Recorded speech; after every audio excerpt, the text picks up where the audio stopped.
ಮಂಗಳೂರಿನ ಕೋಟೆಕಾರ್ನಲ್ಲಿ ದರೋಡೆ ಕೇಸ್ಗೆ ಸಂಬಂಧಪಟ್ಟಂತೆ 12 ಕೋಟಿಯ ಚಿನ್ನಾಭರಣ ಕದ್ದ ಮೂವರನ್ನ ಬಂಧಿಸಲಾಗಿದೆ. ಡಕಾಯಿತರು ಸಿಕ್ಕಂತಹ ಬಗ್ಗೆ ನ್ಯೂಸ್ 18 ನಲ್ಲಿ ಎಕ್ಸ್ಕ್ಲೂಸಿವ್ ಆಗಿ ಮಾಹಿತಿ ಸಿಕ್ಕಿದೆ. 12 ಕೋಟಿಯ ಚಿನ್ನಾಭರಣವನ್ನ ಕದ್ದಂತಹ ಮೂವರನ್ನ ಬಂಧಿಸಲಾಗಿದೆ. 10 ದರೋಡೆಕೋರರ ಗ್ಯಾಂಗ್ ನಡುವೆ ಫೈಟ್ ನಡೆದಿದೆ. ಮುಂಬೈನ ಧಾರಾವಿಯ ಖತರ್ನಾಕ್ ಗ್ಯಾಂಗ್ 10 ಜನರಲ್ಲಿ ಈಗ ಇಬ್ಬರನ್ನ ಹೊರಗಿಟ್ಟಿದ್ದಂತಹ ಟೀಮ್. ದುಶ್ಮನ್ ಕಹಾ ಹೇ ಅಂದ್ರೆ ಬಗಲ್ ಮೇ ಹೇ ಅಂತ ಹೇಳ್ತಾರೆ. ಅದೇ ರೀತಿ ಇಲ್ಲಿ ಇವರು ಕಚ್ಚಾಡ್ಕೊಂಡಿರುವಂತದ್ದೇ ಈಗ ಪೊಲೀಸರು ಆತನನ್ನ ಬಂಧಿಸುವಲ್ಲಿ ಪ್ರಮುಖ ಕಾರಣ ಆಯ್ತಾ ಅನ್ನುವಂಥದ್ದು ಈಗ ಸಾಕಷ್ಟು ಅನುಮಾನಕ್ಕೂ ಕೂಡ ಕಾರಣವಾಗಿದೆ. ದರೋಡೆಗೆ ಮುಂಬೈನಲ್ಲಿ ಕುಳಿತು ಸ್ಕೆಚ್ ಹಾಕಿದ್ರಂತೆ. ದರೋಡೆಗೆ ಮುನ್ನ ತಂಡದಿಂದ ಇಬ್ಬರನ್ನ ಕೂಡ ಔಟ್ ಮಾಡಲಾಗಿತ್ತಂತೆ. ತಂಡದಿಂದ ಹೊರಹಾಕಿದ್ದಕ್ಕೆ ಬೇಸರಗೊಂಡಿದ್ದಂತೆ ಆ ಟೀಮಿನ ವ್ಯಕ್ತಿ. ಬೇಸರಗೊಂಡವನಿಂದಲೇ ದರೋಡೆಯ ಮಾಹಿತಿ ಲೀಕ್ ಆಗಿದೆ. ಮುಂಬೈ ಪೊಲೀಸರಿಗೆ ಇತ್ತು ದರೋಡೆ ಮಾಹಿತಿ. ಮುಂಬೈನಲ್ಲಿ ದರೋಡೆ ಮಾಡ್ತಾರೆ ಅಂತ ಖಾಕಿ ಅಂದ್ಕೊಂಡಿದ್ರೆ ಅಲ್ಲಾಗಿದ್ದೇ ಬೇರೆ. ಆದ್ರೆ ಮಂಗಳೂರಿನಲ್ಲಿ ಕೋಟೆಕಾರ್ ಬ್ಯಾಂಕ್ನಲ್ಲಿ ಅತಿ ಮಹಾ ದರೋಡೆಯನ್ನ ಮಾಡಲಾಗಿದೆ. ಮಫ್ತಿಯಲ್ಲಿ ದರೋಡೆಕೋರರ ಮನೆ ಸುತ್ತ ಇದ್ದಂತಹ ಖಾಕಿ ಪಡೆ ಮುಂಬೈ ಬಿಟ್ಟು ಕೋಟೆಕಾರ್ ಬ್ಯಾಂಕ್ ಅನ್ನ ದರೋಡೆ ಮಾಡಲಾಗಿದೆ. ದರೋಡೆ ಬಳಿಕ 700 ಕಿಲೋಮೀಟರ್ ಕಾರಿನಲ್ಲೇ ಸುತ್ತಾಟ ಮಾಡಿದ್ದಾರೆ. ಅಂದ್ರೆ ಈ ಪೊಲೀಸರಿಗೆ ಮಾಹಿತಿ ಕೊಟ್ಟಿದ್ದು ಈ ಗ್ಯಾಂಗ್ ನಲ್ಲಿ ಇರುವಂತಹ ಒಬ್ಬ ವ್ಯಕ್ತಿ. ಯಾಕಂದ್ರೆ ಈ ಗ್ಯಾಂಗ್ ನಲ್ಲಿ 10 ಜನ ಇದ್ದಾರೆ. ಆ 10 ಜನದಲ್ಲಿ ಇಬ್ಬರನ್ನ ಈ ಟೀಮ್ನಿಂದ ಹೊರಗಿಟ್ಟಿದ್ರಂತೆ. ಅದರಲ್ಲಿ ಒಬ್ಬ ಬೇಸರಗೊಂಡು ಪೊಲೀಸರಿಗೆ ಮಾಹಿತಿಯನ್ನ ಕೊಟ್ಟಿದ್ದಾನೆ.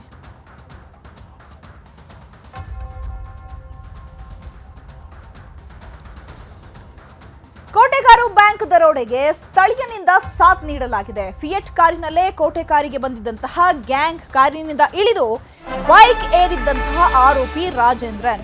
ಈ ಕೋಟೆಕಾರು ಬ್ಯಾಂಕ್ ದರೋಡೆಗೆ ಅಲ್ಲಿನ ಸ್ಥಳೀಯ ಕೂಡ ಸಾಥನ್ನ ಕೊಟ್ಟಿದ್ದಾನೆ. ಮೇ ಬಿ ಆತನಿಗೂ ಕೂಡ ಹಣದ ಆಮಿಷವನ್ನ ಒಡ್ಡಿರಬೇಕು. ಹಾಗಾಗಿ ಈ ಗ್ಯಾಂಗ್ಗೆ ಅಲ್ಲಿನ ಸ್ಥಳೀಯ ಕೂಡ ಸಾಥ್ ಕೊಟ್ಟಿದ್ದಾನೆ. ಫಿಯೆಟ್ ಕಾರಿನಲ್ಲೇ ಕೋಟೆಗಾರಿಗೆ ಬಂದಿದ್ದಂತಹ ಗ್ಯಾಂಗ್ಗೆ ಅಲ್ಲಿ ಒಂದು 2 ವೀಲರ್ ಬೇಕಾಗಿತ್ತು. ಆಗ ಆ ಸ್ಥಳೀಯನ ಸಹಾಯವನ್ನ ಪಡ್ಕೊಂಡಿದ್ದಾರೆ. ಕಾರಿನಿಂದ ಇಳಿದು ಬೈಕ್ ಅನ್ನ ಏರಿದ್ದ ಆರೋಪಿ ರಾಜೇಂದ್ರನ್ಗೆ ಬೈಕ್ ನಲ್ಲಿ ಡ್ರಾಪ್ ಕೊಟ್ಟಿದ್ದಾನೆ ಸ್ಥಳೀಯ ವ್ಯಕ್ತಿ. ರೈಲ್ವೆ ಸ್ಟೇಷನ್ ತನಕ ಡ್ರಾಪ್ ಕೊಟ್ಟಿದ್ದಂತಹ ಸ್ಥಳೀಯ ವ್ಯಕ್ತಿ.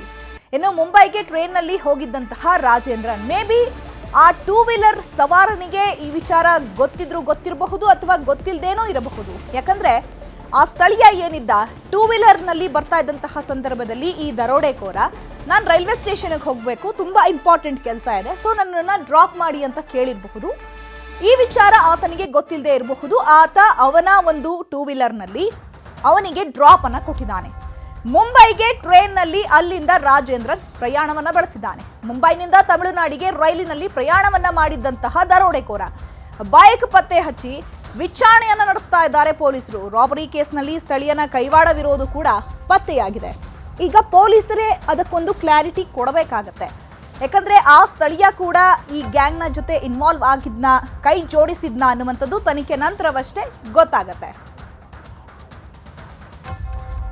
ಕೋರ್ಟ್ನಂತ ಮಂಗಳೂರು ಬ್ಯಾಂಕ್ ದರೋಡೆ ಆರೋಪಿ ಮಂಗಳೂರಿನ ಕೋರ್ಟ್ನಂತ ಕರೆತರ್ತಾರೆ ಪೊಲೀಸರು. ಇಬ್ಬರು ಆರೋಪಿಗಳ ಪೈಕಿ ಓರ್ವ ಮಾತ್ರ ಕೋರ್ಟ್ಗೆ ಹಾಜರುಪಡಿಸಲಾಗ್ತಾ ಇದೆ. ಆರೋಪಿ ರಾಜೇಂದ್ರ ಮಾತ್ರ ಸದ್ಯಕ್ಕೆ ಕೋರ್ಟ್ಗೆ ಹಾಜರುಪಡಿಸಲಾಗ್ತಾ ಇದೆ. ಸದ್ಯಕ್ಕೀಗ ಮಂಗಳೂರು ಬ್ಯಾಂಕ್ ದರೋಡೆ ಕೇಸ್ನಲ್ಲಿ ಬಂಧಿತನಾಗಿರುವಂತಹ ರಾಜೇಂದ್ರನನ್ನ ಈಗ ಕೋರ್ಟ್ನತ್ತ ಕರ್ಕೊಂಡು ಹೋಗ್ತಾ ಇದ್ದಾರೆ ಪೊಲೀಸರು. ಇಬ್ಬರು ಆರೋಪಿಗಳ ಪೈಕಿ ಓರ್ವ ಮಾತ್ರ ಇವತ್ತು ಕೋರ್ಟ್ಗೆ ಹಾಜರುಪಡಿಸಲಾಗುತ್ತೆ. ಆರೋಪಿ ರಾಜೇಂದ್ರ ಮಾತ್ರ ಸದ್ಯಕ್ಕೆ ಈಗ ಕೋರ್ಟ್ಗೆ ಹಾಜರಾಗ್ತಾರೆ. ರಾತ್ರಿ ವೇಳೆ ಮತ್ತೋರ್ವ ಆರೋಪಿ ಮುರುಗನ್ ಹಾಜರುಪಡಿಸಲಿದ್ದಾರೆ ಪೊಲೀಸರು. ರಾತ್ರಿ ಜಡ್ಜ್ ನಿವಾಸಕ್ಕೆ ಹಾಜರುಪಡಿಸಲಿರೋ ಸಾಧ್ಯತೆ ಕೂಡ ಇದೆ. ಸೊ ಈಗ ಇಬ್ಬರು ಡಕಾಯಿತರು ಅರೆಸ್ಟ್ ಆಗಿರುವಂಥದ್ದು. ಅದರಲ್ಲಿ ಒಬ್ಬನನ್ನ ಮಾತ್ರ ಈಗ ಕೋರ್ಟ್ಗೆ ಹಾಜರುಪಡಿಸಲಾಗ್ತಾ ಇದೆ. ಈ ಬಗ್ಗೆ ಮತ್ತಷ್ಟು ಮಾಹಿತಿಯನ್ನು ಕೊಡ್ತಾರೆ ನಮ್ಮ ಪ್ರತಿನಿಧಿ ಕಿಶನ್. ಫೋನ್ ಸಂಪರ್ಕದಲ್ಲಿ ಜಾಯ್ನ್ ಆಗಿದ್ದಾರೆ. ಕಿಶನ್, ಈಗ ಇಬ್ಬರು ಆರೋಪಿಗಳಲ್ಲಿ ಸದ್ಯಕ್ಕೆ ಒಬ್ಬನನ್ನ ಮಾತ್ರ ಕೋರ್ಟ್ಗೆ ಹಾಜರುಪಡಿಸಲಾಗ್ತಾ ಇರುವಂತದ್ದು. ಈಗ ಇಬ್ಬರನ್ನು ಕೂಡ ಕೋರ್ಟ್ಗೆ ಹಾಜರುಪಡಿಸಬಹುದಿತ್ತಲ್ಲ, ಯಾಕೆ ಓರ್ವರನ್ನ ಮಾತ್ರ ಈಗ ಕೋರ್ಟ್ಗೆ ಕರ್ಕೊಂಡು ಹೋಗ್ತಾ ಇರೋದು? ಚೈತ್ರ, ಈಗ ಸದ್ಯಕ್ಕೆ ಮುರುಗನ್ ಎಂಬಾತ ಮಾತ್ರ ಬಂದಿಲ್ಲ, ರಾಜೇಂದ್ರನ್ ಎಂಬಾತ ಬಂದಿಯಾನೆ. ಆತನನ್ನ ಮೊದಲು ತಮಿಳುನಾಡಿನಿಂದ ಪೊಲೀಸರು ಕರ್ಕೊಂಡು ಬರ್ತಾ ಇದ್ದಾರೆ. ಹಾಗಾಗಿ ಬಂದ ತಕ್ಷಣವಾಗಿ ರಾಜೇಂದ್ರನನ್ನ ಪೊಲೀಸರು ಕೋರ್ಟಿಗೆ ಸರೆಂಡರ್ ಮಾಡ್ತಾರೆ. ಅನಂತರವಾಗಿ ಮುರುಗನ್ನನ್ನ ತರ್ತಾ ಇದ್ದಾರೆ. ಅನಂತರವಾಗಿ ಆತನನ್ನ ಸರೆಂಡರ್ ಮಾಡ್ತಾರೆ. ಪ್ರಮುಖವಾಗಿ ಈ ರಾಜೇಂದ್ರನ ಹಿನ್ನೆಲೆಯನ್ನ ಗಮನಿಸಿದ್ರೆ ಈತನು ಕೂಡ ಧಾರಾವಿಯವನು. 3 ಜನ ಪ್ರಮುಖ ಕಿಂಗ್ ಪಿನ್ಗಳ ಪೈಕಿ ರಾಜೇಂದ್ರನ್ ಕೂಡ ಒಬ್ಬ. ಈತ ಮಂಗಳೂರಲ್ಲಿ ಇಳಿದು ಡ್ರೆಸ್ ಚೇಂಜ್ ಮಾಡಿ ಆಂಧ್ರವಾಗಿ ಬೈಕ್ ಮೂಲಕ ಮಂಗಳೂರು ರೈಲ್ವೆ ಸ್ಟೇಷನ್ಗೆ ಹೋದವನು. ಹಾಗಾಗಿ ಈ ಬೈಕ್ ನಲ್ಲಿ ಈತನಿಗೆ ಡ್ರಾಪ್ ಕೊಟ್ಟವ್ರು ಯಾರು, ಸ್ಥಳೀಯರ ಅನ್ನೋದು ಕೂಡ ಈಗ ಸದ್ಯಕ್ಕೆ ಮುಂದಿರುವಂತ ಪ್ರಶ್ನೆ. ಹಾಗಾಗಿ ಆ ಬೈಕ್ ನವನು ಕೂಡ ಇದರಲ್ಲಿ ಇನ್ವಾಲ್ವ್ ಆಗಿದ್ನ ಅಥವಾ ಇವನು ಡ್ರಾಪ್ ಕೇಳಿದ್ನ ಅನ್ನೋದು ಕೂಡ ಪೊಲೀಸರಿಗೆ ಸದ್ಯಕ್ಕೆ ಸಂಶಯ ಕಾಡ್ತಾ ಇದೆ. ಹಾಗಾಗಿ ಆತನ ವಿಚಾರಣೆಯನ್ನ ಮಾಡ್ಬೇಕಾಗತ್ತೆ. ಈತನನ್ನ ಕೋರ್ಟಿಗೆ ಪ್ರೊಡ್ಯೂಸ್ ಮಾಡಿದ ಬಳಿಕ ಮತ್ತೆ ಪೊಲೀಸ್ ಕಸ್ಟಡಿಗೆ ತೆಗೆದುಕೊಳ್ಳುವಂತ ಸಾಧ್ಯತೆಗಳು ಕೂಡ ಇದೆ. ಯಾಕಂದ್ರೆ ಇಷ್ಟು ದೊಡ್ಡ ಪ್ರಕರಣ ಅದು ಸ್ಥಳೀಯರ ಕೈವಾಡ ಇಲ್ಲದೆ ಆಗೋಕೆ ಸಾಧ್ಯವೇ ಇಲ್ಲ ಅನ್ನೋದು ಪೊಲೀಸರ ಮತ್ತು ಸ್ಥಳೀಯರ ಮಾತು. ಹಾಗಾಗಿ ಸ್ಥಳೀಯರ ಕೈವಾಡ ಏನು ಎಂಬುದರ ಬಗ್ಗೆ ರಾಜೇಂದ್ರನ ತೀವ್ರವಾದ ವಿಚಾರಣೆ ಮಾಡಿದ ಸಂದರ್ಭದಲ್ಲಿ ಮಾತ್ರ ಗೊತ್ತಾಗುವಂತದ್ದು.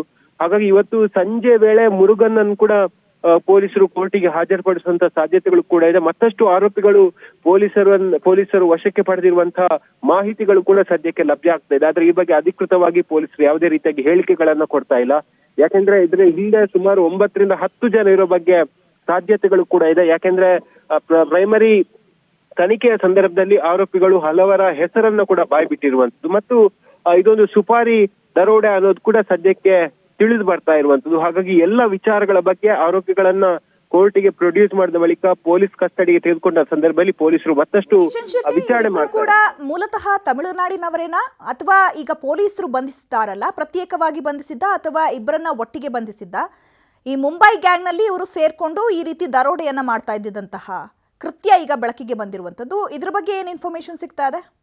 ಚೈತ್ರ, ಒಟ್ಟು 3 ಮಂದಿಯನ್ನ ಒಟ್ಟಿಗೆ ಪೊಲೀಸರು ತಮಿಳುನಾಡಿನಲ್ಲಿ ಬಂಧನ ಮಾಡಿರುವಂತದ್ದು. ಮುರುಗನ್ ಮತ್ತೆ ರಾಜೇಂದ್ರನ್ ಮತ್ತೆ ಇನ್ನೊಬ್ಬ, ಈ ತರ 3 ಮಂದಿಯನ್ನ ಪೊಲೀಸರು ಒಟ್ಟಿಗೆ ಬಂಧನ ಮಾಡಿರುವಂತದ್ದು. ಇವರು 3 ಮಂದಿ ಕೂಡ ಒಂದೇ ಸ್ಥಳದಲ್ಲಿ ಇದ್ದ ಕಾರಣಕ್ಕಾಗಿ ಪೊಲೀಸರಿಗೆ ಕಾರ್ಯಾಚರಣೆ ಮಾಡೋಕೆ ಕೂಡ ಸುಲಭ ಆಯ್ತು. ತಮಿಳುನಾಡಿನ ತಿರುವಣ್ಣಲೆಯಲ್ಲಿ ಇವರು 3 ಮಂದಿ ಒಂದು ಮನೆಯಲ್ಲಿ ಕೂಡ ಇದ್ರು. ಹಾಗಾಗಿ ಈ 3 ಮಂದಿಯ ಪೈಕಿ ಸಂಚನ್ನ ರೂಪಿಸಿರುವಂತದ್ದು ಮುರುಗನ್. ಆನಂತರವಾಗಿ ಅವರಿಗೆಲ್ಲ ಬೆಂಬಲವನ್ನು ಕೊಟ್ಟವರು ಈಗ ಬಂಧಿತರಾದಂತಹ 2, ಆನಂತರವಾಗಿ ಇನ್ನೂ ಬಂಧಿತರಾಗಬೇಕಾದಂತಹ 9 ಮಂದಿ. ಹಾಗಾಗಿ 10 ಜನರ ತಂಡ ಈ ಕೃತ್ಯವನ್ನ ಮಾಡಿರೋದು ಬೆಳಕಿಗೆ ಬರ್ತಾ ಇರುವಂತದ್ದು. ಮತ್ತು ಲೋಕಲ್ ಅವರ ಸಪೋರ್ಟ್ ಇದ್ದ ಕಾರಣಕ್ಕಾಗಿ ಲೋಕಲ್ ನ ಗ್ಯಾಂಗ್ ಅನ್ನ ಕೂಡ ಪೊಲೀಸರು ತೀವ್ರವಾಗಿ ವಿಚಾರಣೆ ಮಾಡ್ತಾ ಇರುವಂತದ್ದು. ಚೈತ್ರ, ಈಗ ಏನ್ ಇನ್ಫಾರ್ಮೇಶನ್ ಕೊಟ್ಟಿದಾನಲ್ಲ ಆ ವ್ಯಕ್ತಿ ಪೊಲೀಸರಿಗೆ, ಆತನು ಕೂಡ ಈಗ ಪೊಲೀಸರ ಅಂಡರಲ್ಲೇ ಇರೋದಾ, ಅವನು ಸರೆಂಡರ್ ಆಗಿದಾನ? ಆತನ ವಿಚಾರಣೆಯ ಸಂದರ್ಭದಲ್ಲಿ ಆತ ಏನಾದ್ರೂ ಇನ್ಫಾರ್ಮೇಶನ್ ಕೊಟ್ಟಿದಾನ? ಇನ್ನುಳಿದಂತಹ 7 ಆರೋಪಿಗಳ ಬಗ್ಗೆ ಏನಾದ್ರೂ ಕ್ಲೂ ಏನಾದ್ರೂ ಸಿಕ್ತಾ? ಚೈತ್ರ, ಮೊದಲು ಪೊಲೀಸರಿಗೆ ಮಾಹಿತಿ ಕೊಟ್ಟವನು ಅವನು ಮುಂಬೈ ಮೂಲದ ಧಾರಾವಿ ಗ್ಯಾಂಗ್ ನ ಒಬ್ಬ ಸದಸ್ಯ. ಯಾಕಂದ್ರೆ ಆತನನ್ನ ಬಿಟ್ಟು ಇವರು ದರೋಡೆಗೆ ಪ್ಲಾನ್ ಮಾಡ್ತಾ ಇದ್ರು. ಹಾಗಾಗಿ ಆತ ಮುಂಬೈ ಪೊಲೀಸರಿಗೆ ಒಂದು ಮಾಹಿತಿಯನ್ನು ಕೊಡ್ತಾನೆ, ಈ ರೀತಿಯಾಗಿ ದರೋಡೆಗೆ ಸ್ಕೆಚ್ ಆಗ್ತಾ ಇದೆ, ಆದ್ರೆ ಎಲ್ಲಿ ಏನು ಅಂತ ಗೊತ್ತಿಲ್ಲ. ಬಟ್ 10 ಮಂದಿ ಸೇರಿ ಒಂದು ದೊಡ್ಡ ದರೋಡೆಗೆ ಪ್ಲಾನ್ ಅನ್ನ ಮಾಡ್ತಾ ಇದ್ದಾರೆ ಅನ್ನೋದನ್ನ ಮುಂಬೈ ಪೊಲೀಸರಿಗೆ ಆತ ಮಾಹಿತಿ ಕೊಟ್ಟಿರುವಂತದ್ದು. ಹಾಗಾಗಿ ಆತನನ್ನ ಮಂಗಳೂರು ಪೊಲೀಸರು ವಶಕ್ಕೆ ಪಡ್ಕೊಂಡಿಲ್ಲ. ಮಾಹಿತಿ ಕೊಟ್ಟ ಹಿನ್ನೆಲೆಯಲ್ಲಿ ಮುಂಬೈ ಪೊಲೀಸರು ಆತನನ್ನ ವಶಕ್ಕೆ ಪಡೆದು ವಿಚಾರಣೆ ಕೂಡ ಮಾಡ್ತಾ ಇರುವಂತದ್ದು. ಸದ್ಯ ಮಂಗಳೂರಿನ ಈ ದರೋಡೆ ಪ್ರಕರಣದಲ್ಲಿ ಸುಮಾರು 9 ರಿಂದ 10 ಮಂದಿ ಇದ್ದಾರೆ. ಅದರಲ್ಲಿ 2 ಸ್ಥಳೀಯರು ಅನ್ನೋದು ಈಗ ಪೊಲೀಸರ ತನಿಖೆ ವೇಳೆ ಗೊತ್ತಾಗ್ತಿರುವಂತದ್ದು. ಹಾಗಾಗಿ ಸ್ಥಳೀಯರು ಯಾರು ಅನ್ನೋದ್ರ ಬಗ್ಗೆ ಇನ್ನೂ ಕೂಡ ಆರೋಪಿಗಳು ಬಾಯಿ ಬಿಡ್ಬೇಕಷ್ಟೇ. ಯಾಕಂದ್ರೆ ನಿನ್ನೆ ತಾನೇ ಅರೆಸ್ಟ್ ಮಾಡಿದ್ದಾರೆ ಮತ್ತು ಇವತ್ತು ಕೋರ್ಟಿಗೆ ಸರೆಂಡರ್ ಮಾಡಿ ಪೊಲೀಸ್ ಕಸ್ಟಡಿಗೆ ತೆಗೆದುಕೊಂಡು ಮತ್ತೆ ತೀವ್ರವಾದ ವಿಚಾರಣೆಯನ್ನ ಪೊಲೀಸರು ಮಾಡ್ಬೇಕಷ್ಟೇ. ಚೈತ್ರ, ಓಕೆ. ಕಿಶನ್ ಶೆಟ್ಟಿ, ಈಗ ಇವರ 3 ಜನ ಬಂಧನ ಮಾಡಿದಾರಲ್ಲ ಪೊಲೀಸರು, ಇವ್ರ ಹತ್ರ ಏನಾದ್ರೂ ಚಿನ್ನಾಭರಣ ಅಥವಾ ಹಣವನ್ನ ಏನಾದ್ರೂ ವಶಪಡಿಸ್ಕೊಂಡಿದಾರಾ? ಅಥವಾ ಈ ಏನ್ ದರೋಡೆ ಮಾಡಿದಾರಲ್ಲ 12 ಕೋಟಿ ಮತ್ತೆ ಚಿನ್ನಾಭರಣ, ಅದನ್ನೇನಾದ್ರೂ ಶೇರ್ ಮಾಡ್ಕೊಂಡಿದಾರಾ? ಚೈತ್ರ, ದರೋಡೆಗೆ ಮುನ್ನ ಇವರೊಂದು ಮಾತುಕತೆಯನ್ನ ಆಡಿದ್ರು. ಅಂದ್ರೆ ಪರ್ಸೆಂಟೇಜ್ 30 ಕೋಟಿ ಚಿನ್ನ ಇದ್ರೆ ಅದರಲ್ಲಿ ಪರ್ಸೆಂಟೇಜ್ ಎಷ್ಟನ್ನ ತೆಗೆದುಕೊಳ್ಬೇಕಂತ ಹೇಳಿ ಮೊದಲೇ ಪ್ಲಾನ್ ಅನ್ನ ಮಾಡಿದ್ರು. ಸದ್ಯ ನಿನ್ನೆ ಆರೋಪಿಗಳಿಂದ 2 ಗೋಣಿ ಚೀಲಗಳಲ್ಲಿ ಚಿನ್ನವನ್ನ ತೆಗೆದುಕೊಂಡಿದ್ದಾರೆ. ಆದ್ರೆ ಎಷ್ಟರ ಪ್ರಮಾಣದಲ್ಲಿ ಅದರಲ್ಲಿ ಚಿನ್ನ ಇತ್ತು ಅಥವಾ ದಾರಿ ಮಧ್ಯೆ ಎಲ್ಲಾದ್ರೂ ಮಾರಿದಾರ, ಬೇರೆ ಏನಾದ್ರೂ ಸೆಟಲ್ಮೆಂಟ್ ಆಗಿದೆ ಅನ್ನೋದು ಪೊಲೀಸರಿಗೆ ಇನ್ನಷ್ಟೇ ತಿಳಿದು ಬರಬೇಕಾಗಿದೆ. ಯಾಕಂದ್ರೆ ಎಷ್ಟರ ಮಟ್ಟಿಗೆ ಚಿನ್ನ ಇದೆ ಅನ್ನೋ ಲೆಕ್ಕಾಚಾರವನ್ನ ಸದ್ಯ ಪೊಲೀಸರು ಮಾಡ್ಕೊಂಡಿಲ್ಲ. ಹಾಗಾಗಿ 11 ಲಕ್ಷ ಕ್ಯಾಶ್ ಮತ್ತು 12 ಕೋಟಿ ರೂಪಾಯಿ ವೆಚ್ಚದ ಚಿನ್ನ ಕಳವಾಗಿರುವಂತದ್ದು. ಹಾಗಾಗಿ ಅವೆಲ್ಲರನ್ನ ಕೂಡ ಪೊಲೀಸರು ಸದ್ಯಕ್ಕೆ ಸೀಸ್ ಮಾಡ್ತಾ ಇರುವಂತದ್ದು. Chaitra, okay, thank you Kishan Shetty ತಮ್ಮೆಲ್ಲ ಇನ್ಫಾರ್ಮೇಶನ್ಗೆ.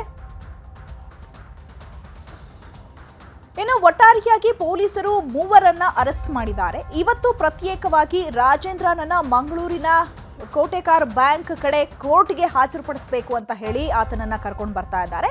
ಇವತ್ತು ರಾತ್ರಿ ಮುರುಗನ್ ಅನ್ನುವಂತಹ ಆರೋಪಿಯನ್ನ ಕೋರ್ಟ್ ಮುಂದೆ ಹಾಜರುಪಡಿಸಲಾಗುತ್ತೆ ನ್ಯಾಯಾಧೀಶರ ಮುಂದೆ. ಅದಾದ ಬಳಿಕ ಪೊಲೀಸರು ತಮ್ಮ ಕಸ್ಟಡಿಗೆ ಪಡ್ಕೊಳ್ತಾರೆ. ಈ 12 ಕೋಟಿ ಏನಿದೆ ಅಥವಾ ಅದರಲ್ಲಿ ಎಷ್ಟು ಚಿನ್ನಾಭರಣ ಇದೆ ಅಥವಾ ಎಷ್ಟು ನಗದಿದೆ ಅನ್ನುವಂಥದ್ದು ತನಿಖೆ ನಂತರವಷ್ಟೇ ಗೊತ್ತಾಗುತ್ತೆ. ಸದ್ಯಕ್ಕೆ ಈಗ ಈ ಗ್ಯಾಂಗಿನಲ್ಲಿ 10 ಜನ ಇದ್ದಾರೆ ಅಂತ ಮಾಹಿತಿ ಸಿಕ್ಕಿರುವಂಥದ್ದು. ಆದರೆ ಸದ್ಯಕ್ಕೆ ಅರೆಸ್ಟ್ ಮಾಡಿರುವಂಥದ್ದು 3ರನ್ನ.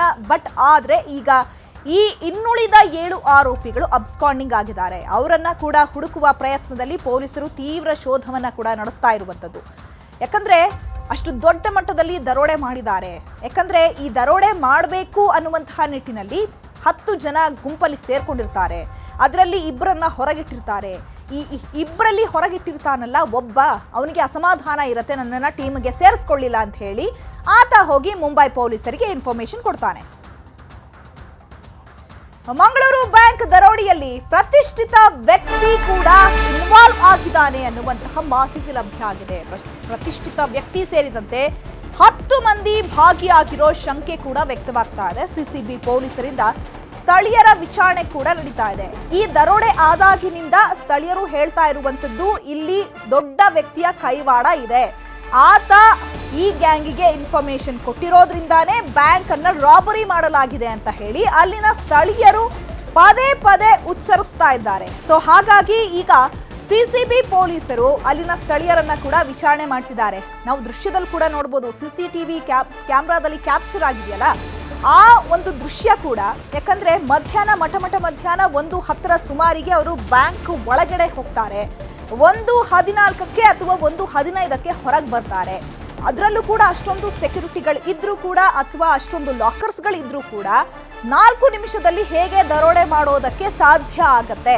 ಸೊ ಹಾಗಾಗಿ ಬ್ಯಾಂಕ್ನಲ್ಲಿ ಇರುವಂತಹ ಸಿಬ್ಬಂದಿಯೇ ಅಥವಾ ಅದಕ್ಕೆ ಸಂಬಂಧಪಟ್ಟಂತಹ ವ್ಯಕ್ತಿಯೇ ಅವರಿಗೆ ಇನ್ಫಾರ್ಮೇಶನ್ ಕೊಟ್ಟಿದ್ದಾರೆ. ಸೊ ಹಾಗಾಗಿ ದರೋಡೆ ಗ್ಯಾಂಗ್ ಬಂದು ದರೋಡೆ ಮಾಡ್ಕೊಂಡು ಹೋಗಿದ್ದಾರೆ ಅಂತ ಹೇಳಿ ಸ್ಥಳೀಯರು ತಮ್ಮ ಅಭಿಪ್ರಾಯವನ್ನ ಇಲ್ಲಿ ವ್ಯಕ್ತಪಡಿಸ್ತಾ ಇದ್ದಾರೆ. ಯಾಕಂದ್ರೆ ಕೇವಲ 4 ನಿಮಿಷದಲ್ಲಿ ಅವರು 12 ಕೋಟಿ ನಗದು ಚಿನ್ನಾಭರಣವನ್ನ ಕದ್ದು ಎಸ್ಕೇಪ್ ಆಗ್ತಾರೆ ಅಂತ ಹೇಳಿದ್ರೆ, ಜೊತೆಗೆ ಆ ನೀಲಿ ಫಿಯೆಟ್ ಕಾರ್ ಏನಿದೆ ಅದು ಕೂಡ ಹಾಜರಾಗುತ್ತೆ. ಅವರು ದರೋಡೆ ಮಾಡಿದ ತಕ್ಷಣ ಆ ಚಿನ್ನಾಭರಣ ಅಥವಾ ನಗದನ್ನ ಮೂಟೆಯಲ್ಲಿ ಕಟ್ಕೊಂಡು ಹೋಗುವಂತಹ ದೃಶ್ಯ ಕೂಡ ಸೊ ಕ್ಯಾಪ್ಚರ್ ಆಗಿರುವಂಥದ್ದು. ಹೀಗಾಗಿ ಸಹಜವಾಗಿ ಎಲ್ರಿಗೂ ಇಲ್ಲಿ ಒಂದು ಅನುಮಾನ ಮೂಡುತ್ತೆ. ಸೊ ಯಾರೋ ಇಲ್ಲಿ ಪ್ರತಿಷ್ಠಿತ ವ್ಯಕ್ತಿ ಕೈ ಸೇರಿರಬೇಕು, ಕೈ ಜೋಡಿಸಿರ್ಬೇಕು. ಸೊ ಹಾಗಾಗಿ ಅವರಿಗೆ ಇನ್ಫಾರ್ಮೇಶನ್ ಸಿಕ್ಕಿದೆ. ಅದೇ ಒಂದು ಸಂದರ್ಭದಲ್ಲಿ ಬಂದು ದರೋಡೆಕೋರರು ರಾಬರಿ ಮಾಡಿದ್ದಾರೆ ಅಂತ ಹೇಳಿ ಸ್ಥಳೀಯರು ತಮ್ಮ ಅಭಿಪ್ರಾಯವನ್ನ ವ್ಯಕ್ತಪಡಿಸ್ತಿದ್ದಾರೆ. ಪೊಲೀಸರು ಕೂಡ ಸ್ಥಳೀಯರನ್ನ ತನಿಖೆ ಮಾಡ್ತಾ ಇದ್ದಾರೆ.